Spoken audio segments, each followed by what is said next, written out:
am particularly upset by the handling of this mass matter by the incredible, terrible mass media. Did he perform sexual acts on you? Did he force you to perform sexual acts on him? What was the nature of the abuse? Yes, exactly what you said. He performed sexual acts on me and forced me to perform sexual acts on him. At every opportunity, the media has dissected and manipulated these allegations to reach their own conclusions. Why did you deny it? Because that felt like a great opportunity to say, well, yeah, some of the same things have happened to me. I did not testify out of thinking I was doing something good or knowing that what he did was bad. I was afraid of being caught. I ask all of you to wait and hear the truth before you label or condemn me. Don't treat me like a criminal, because I am innocent. Oral sex, full penetration, anal stuff. It seemed like he liked it, that Michael liked it, so I wanted to like it. You can hear like the infatuation and how much I was attracted to him, and then also his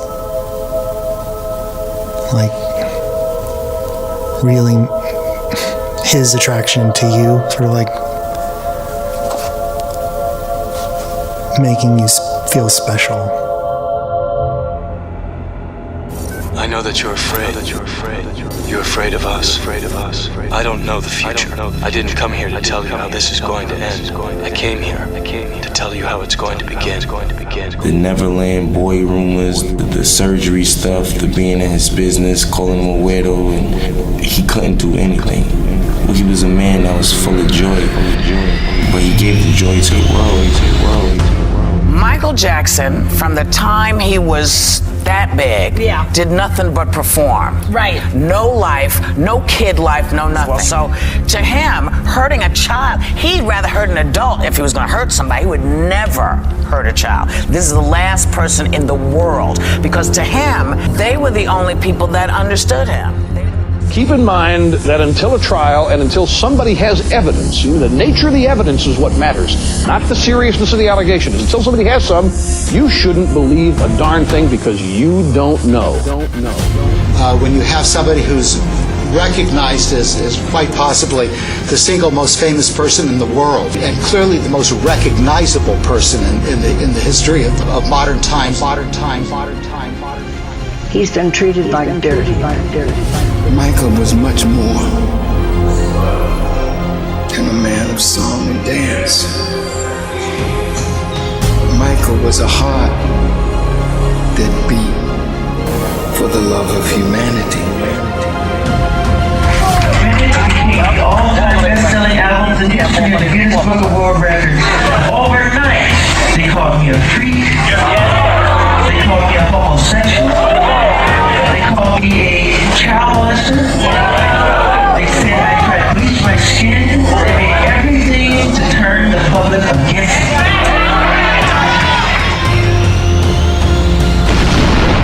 All complete conspiracy. You have to know that. Wade Robson was my first witness in Michael Jackson's criminal trial. And I had to think long and hard about whether we even needed to put on a defense case, because the cross-examination of prosecution witnesses went very well. But I decided to put on a case, and when you do that, you want to start strong and you want to end strong. I started with one of my strongest witnesses for Michael Jackson, Wade Robson. He was adamant that he had never been touched, never been molested, never been abused, directly or indirectly. I called his mother and sister as witnesses to corroborate what he said, because they traveled on these tours too. I've slept in the same bed as Michael. It's just you watch cartoons, you fall asleep. It's just a friendship. And I know he would never do anything to hurt my brother. He's the nicest guy you've ever met. I've been there when these kids have been in Michael's room. I've been there with them. It's just party time. They watch videos, they eat junk food, they play video games. There's nothing more to it than that. And to have him suddenly reverse course so radically years after Michael Jackson has passed away and can't speak up for himself is outrageous. But Wade Robson did swear under oath. Wade Robson, I put him on as my witness, and he was subjected to a withering cross-examination by Prosecutor Ron Zonin from the Santa Barbara District Attorney's Office. I mean, Ron went after him, and Ron's a good prosecutor. He would not waver. He was adamant he was never touched. So to suddenly come back years later and say we want millions of dollars, we were brainwashed, we had repressed memory, we didn't face the facts, we didn't deal with reality, I just find very, very suspicious. Jackson family points out to us that your story's changed after Michael's death, is what they're saying. They also believe that if he were still alive, you all would not be sitting here talking to us right now. There would be no movie, there would be no documentary, you would not be talking. What do you say to that? And he can't defend himself, of course, because he's no longer here. Right. This isn't the other kids have come forward when he was alive. Meanwhile, CBS obtained a secretly taped phone conversation allegedly between the father of the boy who accused Jackson of sexual abuse and the boy's stepfather. Listen to this. This man is going to be humiliated beyond belief. He will not believe it. He will not believe what's going to happen. Beyond his worst nightmares. Sell one more record. If I go through with this, I win big time. I will get everything I want. They will be destroyed forever. Jackson's private investigator says the tapes prove that Jackson is telling the truth about his accusers just wanting money. Them accusing him of just the most horrible things. This kid's father has committed suicide because he just couldn't take it, and now the kid has come forth and said Michael never touched him. That's right. Father of a boy who back in the early 1990s in a highly publicized case you probably remember accused Michael Jackson of molesting him. Well, that father committed suicide in Jersey City. Peter Thorne is there now live now with the latest on the investigation. Peter? Jim, just months after Michael Jackson's sudden demise, as you mentioned, another shocking death, and this time, as you said, it is somebody who is closely linked to an infamous accusation against the King of Pop. The gruesome scene unfolded behind locked doors at this luxury waterfront high-rise here on Hudson Street in Jersey City. Multiple sources reporting former Beverly Hills dentist turned aspiring screenwriter Evan Chandler was found dead here inside his Jersey City home. Chandler is the father of the boy who once accused Michael Jackson of molestation. Other kids have come forward when he was alive. 12-year-old Gavin and his brother and sister. Gavin met Jackson 2 years ago after he'd been told he was dying of cancer. Isn't that great? Not sick at all. No more cancer. All gone. I told my parents to plan for his funeral because there was no chance. They told your parents to plan for his funeral. They told he wasn't gonna grow. He wasn't gonna be able to have kids. I got a growth spurt. He had growth spurts during chemotherapy. I went from 4'10" to 5'4". See, medicine don't know it all, do they? My children and me know what rejection is. To be neglected, to be spit on, to be talked about, to be made an outsider, only because of our status in life or what we were going through. And Michael did not have that. He said, come to him, not just Gavin, but Star and Davelin and me, and called us his family. And Gavin was the one that asked him, could I call you Daddy? And Michael said, of course. And so through him, it sparked Star and Davelin calling him Daddy Michael. Very innocent and beautiful relationship, which everyone has spun it out of control. He's a very loving, caring, humble man. He took us under his wing when nobody else would.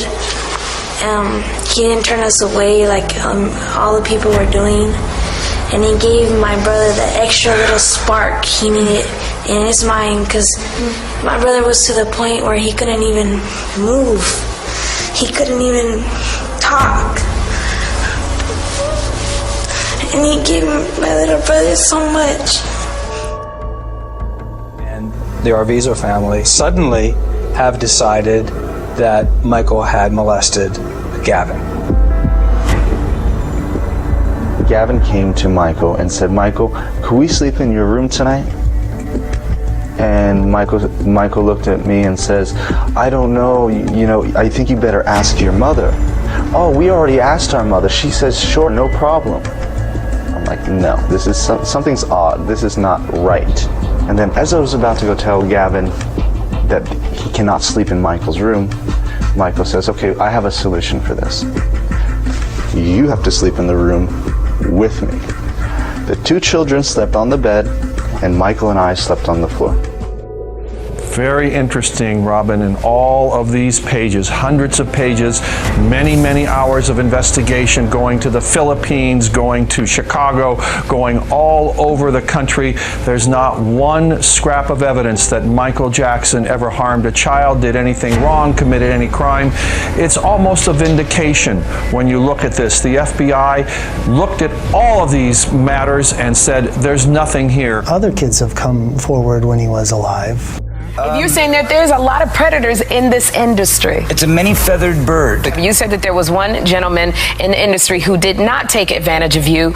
He was not a pedophile. You said it was Michael Jackson. Of all people. Other kids have come forward when he was alive. He was a god to people. And to me, he was, I knew he was a pop singer, but beyond that, I wasn't one of the fans. I think that's one of the reasons why we connected. They go, oh, you slept in the same bedroom as him. And it's like, I don't think you understand. Michael Jackson's bedroom is 2 stories. And it has like 3 bathrooms and this and that. So when I slept in his bedroom, but you have to understand the whole scenario. And the thing is with Michael is that he's not very good at explaining himself, and he never really has been, because he's not a very social person. You're talking about someone who's been sheltered and sheltering himself also for the last 30 years, and so he's not very good at communicating to people and not very good at conveying what he's actually trying to say to you. And so when he says something like that, people, he doesn't quite understand why people react the way that they do. Why do you think he likes young people so? It's because it's the same reason why he liked me, was the fact that I didn't care who he was. That was the thing. I talked to him like he was a normal human being.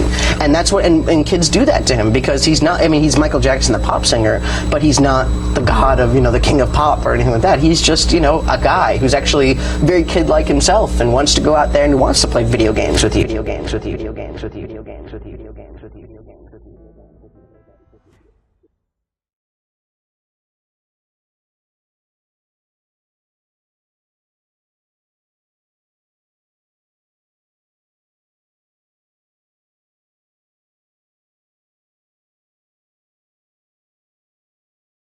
But they're saying you two in particular would not be coming out because your stories have changed. You defended him, and now you're telling a different story. And that if you were alive, you would not be doing that. My belief is that we'd still be doing this. Of course, some details may be different. How you doing, Wade? Hey, why did you wait so long to come out about the story? You guys are here for me. No more comment. Where are you going to talk about it? You say you can't talk to me about it now? Is it true that you're moving to Hawaii? So you have nothing to say to fans who say that you're just doing this for money? Doing this for money? Doing this for money? I don't want to watch that Michael Jackson thing. We don't have any hard evidence that he was molesting kids, right? All we have is rumors. Well, here's the thing. And in court, he was acquitted. It just makes me sad. It makes me so sad. But it's also there's a lesson to be learned there in so many different ways. But one of the big lessons to be learned is that you never want to be that famous. That was my takeaway. When I was watching my girl, I go, can you imagine being that famous? And she goes, yeah, it's probably awesome. No, hold on. You know how we like to go to the mall, we like to go out to eat? That's gone. You can't do that anymore. Yeah, that's all gone. That's all gone. People would start a riot. They'll take that away from you. Yeah. Your normal life is not over. You just stay in your house. But that's why he developed an amusement park. He made his house a fucking amusement park. They set this up for him to go grocery shopping. Wow. They emptied a grocery store and paid people to be shoppers so he could have the experience of what it's like to be normal. Going through a Ralph's or whatever. Yeah. There's no stars like Michael Jackson now. You can't. Right. You can't do it in current society. The dudes in the documentary, the two are we got molested. The one was the number one key witness who's saying he didn't get molested. Okay, well then he shouldn't be able to say anything. And both of them were witnesses. Because that means they should go to jail. And now they're like, well, no, that's not true. We were young, bitch. You were 20. How old was he? He was in his 20s? Yeah. Well, also, like, isn't that perjury? That means he lied in court? Be fucked. You can't lie in court either way, one way or the other. You can't lie to protect somebody, and you can't lie to accuse someone either. You can't lie. I don't know what the deal is with that. I mean, that seems like that's something they could drag him to court for. And the Jackson came out and went, well, isn't it convenient? You guys are coming out now when you're in financial trouble. Of course. Well, by the way, those two have been clout chasing, have been clickbait for a long time when it comes to Michael Jackson. So, you know, it's kind of hard to believe those two, especially Wade Robson. Right, and that's what a lot of people are saying at this point. He's very shifty, and it's tough to believe him. Exactly. Said this was a I don't believe a word of anything in this documentary. Okay, Wendy. You met him, didn't you, when you were 14? Yeah, I spent a lot of time with him over a 10-year period, and I first met him at 14. And so what was he like?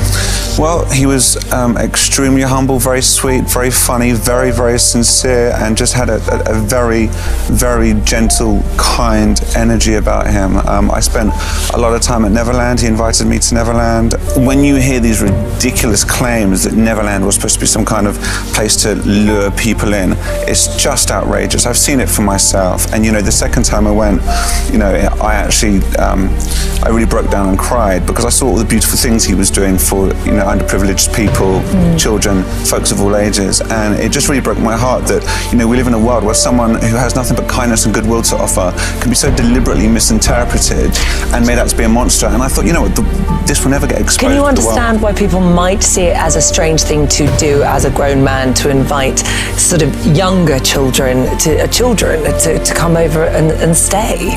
Well, he didn't invite anyone ever into his bedroom. He never made invitations to people staying in his... What's said in the documentary. It's not contrary to what Michael Jackson's claimed. And the documentary is one-sided, it's emotionally manipulative. To be like children, to love children, to be as pure as children are, and to make yourselves as innocent and see the world through eyes of wonderment and the whole magical quality of it all. And I love that. And there are, built inside the walls here, beds for some of those sick children who come. And what I realized when I saw that is that you have to be a person who really cares about children to build it into your architecture. Yes. We have children that come who are intravenously, they're very sick and they're bedridden and they Can't sit up. Right, they can't sit up. And these beds, they're hospital beds. You push a button, they move up and they move down, and they're able to watch. We have a magic show. We show the current films, if it's cartoons, anything, you know, and anything so they can escape to that world of magic that they don't get a chance to experience. With Michael, there was a genuine naivety and innocence about Michael, which it's very hard to explain. But did you ever talk to him about that and say, look, this kind of naivety and wanting to be around children, you know, Neverland, which is like never growing up. Did you ever say to him how easily this could be misconstrued? No, because when you were a grown he didn't get that. He just didn't understand what, you know, in today's society, it is not really acceptable to behave in the manner that he did, having sleepovers. As his friend, would you not try and make him see that? It's very funny because when I was in his presence, all that stuff fell away. It was like it was irrelevant because he was an ethereal being. He was such an innocent man. Wade Robson, you know, there's a timeline. Wade Robson, first of all, he's doing tributes, he's doing all this stuff once my uncle passed, basically. He goes to the memorial, he dances with Janet for the VMAs.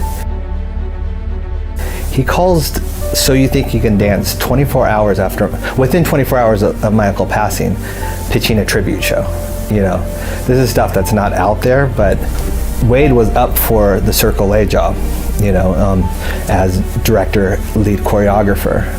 It was up to the estate to approve him, and they didn't approve him.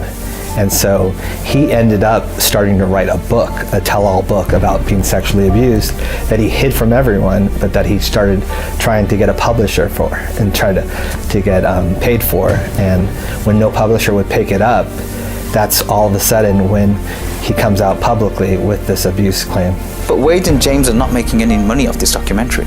Well, that's one of the biggest lies, because they have an appeal right now in court for hundreds of millions of dollars against the estate. So they say they're not making any money, but if this works to their advantage, they have a very good possibility of bringing up that appeal case. And you believe that both Wade and James, because you've said that Wade has this history and you've picked holes in his story, but why James? What does James want from this?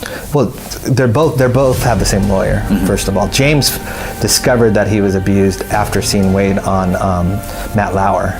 So, and then he hired the same lawyer. So for me, it's a piggyback situation. The reason I've attacked Wade more is because I know Wade. You know, I don't feel comfortable attacking someone that I don't know.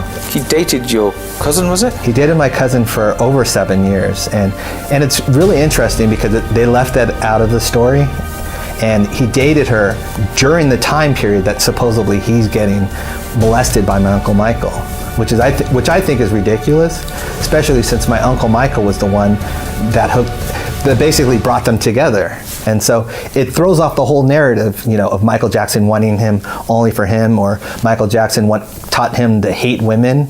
Well, he introduced him to Brandy. He basically set them up. How did you feel when you heard that a boy was alleging that Michael had abused him? I was shocked too, and I think it's sick, because I know Michael well enough that he wouldn't do anything like that. I know that for a fact. And he asked the whole family to come back to the ranch, his place that night, Neverland, and we ended up staying there for like a week. That must be every kid's dream. I mean, my dream would have been to go there too. Yeah, I mean, it's Disneyland. You know, his house or shop, it was just the best thing in the world. One of the things I noticed about you, and this goes back to why I said you were a stand-up guy, we covered the trial, and you were one of the few people to stick up for him. And why do you think that was? And why was it important for you to stick up for him? Because he's always been a friend to me.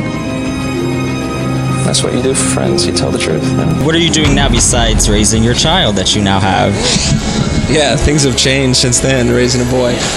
But I'm starting on Cirque du Soleil Michael Jackson show. So it's, you know, the equivalent of the Beatles Love show that they have, or the Elvis show, but for Michael, which is you know, exciting and terrifying all at the same time, because it's such a huge responsibility. But that was why I took it on. You know, Michael was such a huge part of my career and life. We were friends for 20 years before he passed, since I was 7.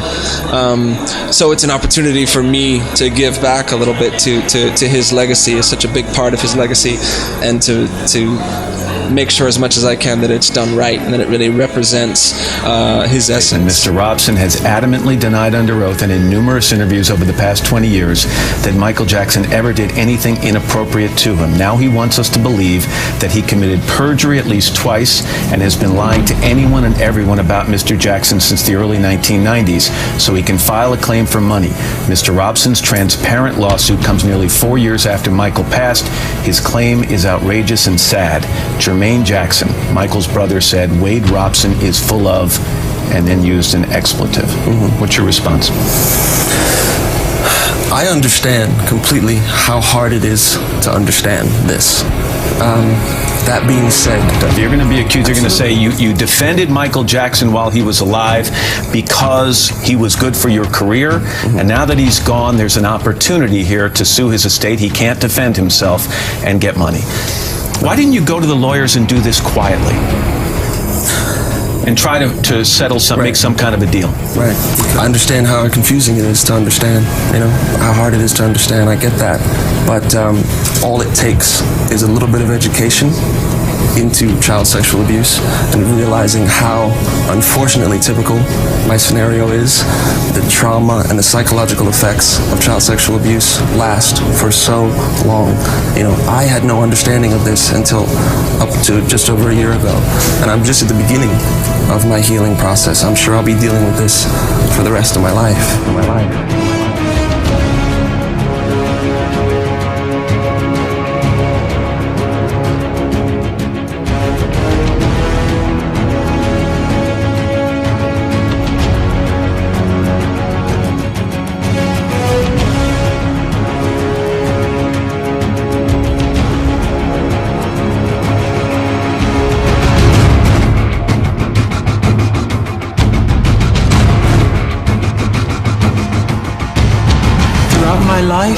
I have only tried to help thousands upon thousands of children to live happy lives. It brings tears to my eyes when I see any child who suffers. I am not guilty of these allegations, but if I am guilty of anything, it is of giving all that I have to give to help children all over the world. It is of loving children of all ages and races. It is of gaining sheer joy from seeing children with their innocent and smiling faces. It is of enjoying through them the childhood that I missed myself. If I am guilty of anything, it is of believing what God said about children. Suffer little children to come unto me, and forbid them not, for such is the kingdom of heaven. In no way do I think that I am God, but I do try to be God-like in my heart.